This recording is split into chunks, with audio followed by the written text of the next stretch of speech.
इतिहास के नए वीडियो पर आप सभी का स्वागत है। औरंगजेब का राज एक नज़र।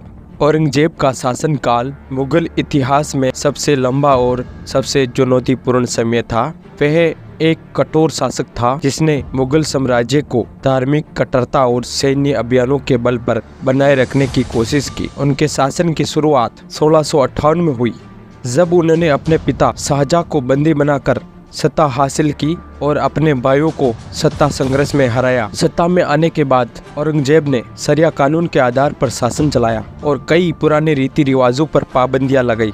उन्होंने जजिया कर को फिर से लागू किया, जो कि गैर मुसलमानों पर लगाया जाता था, और हिंदू मंदिरों को तोड़ने के आदेश दिए। इससे प्रजा में असंतोष बढ़ने लगा। औरंगजेब का अधिकांश जीवन युद्धों और विद्रोह में बीता। दक्षिण भारत में मराठा राजा शिवाजी से उनके युद्ध सर्वाधिक प्रसिद्ध है। शिवाजी के छापामार युद्ध कौशल और दृढ़ संकल्प ने औरंगजेब की सेना को बार बार मात दी।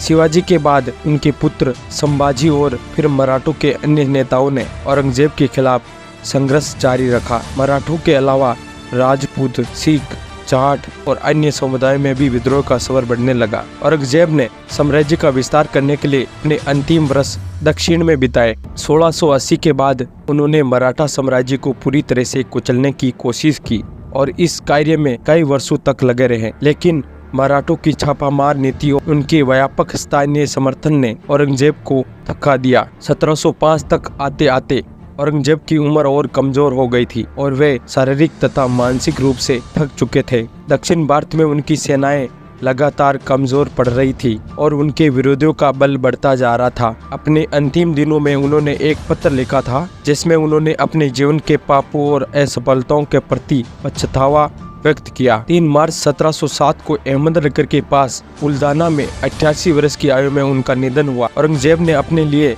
एक साधारण कब्र की इच्छा की थी और उसे खुलदाबाद में दफनाया गया, जहां उसकी कब्र पर कोई राजसी साज सजा नहीं की गई। उनकी कब्र बहुत साधारण है, जिसमें उनकी इच्छा के अनुसार केवल मिट्टी का एक टीला है। औरंगजेब की मृत्यु के बाद मुगल साम्राज्य कमजोर पड़ने लगा और उत्तराधिकार के लिए उनके पुत्रों के बीच संघर्ष हो गया। इन संघर्षों के परिणाम स्वरूप साम्राज्य में अस्थिरता आई और धीरे धीरे मुगल साम्राज्य का पतन शुरू हो गया। तो दोस्तों, ये इतिहास की वीडियो कैसी लगी है आपको? अगर अच्छी लगी है तो कमेंट करके ज़रूर बताइए। और भी वीडियो देखना चाहते हो तो हमारे चैनल को ज़रूर सब्सक्राइब करें, ताकि आने वाली हर तरह की इतिहास की वीडियो आपको देखने को मिले। आज के लिए इतना ही, मिलते हैं अगले वीडियो में। अभी तक के लिए बाय।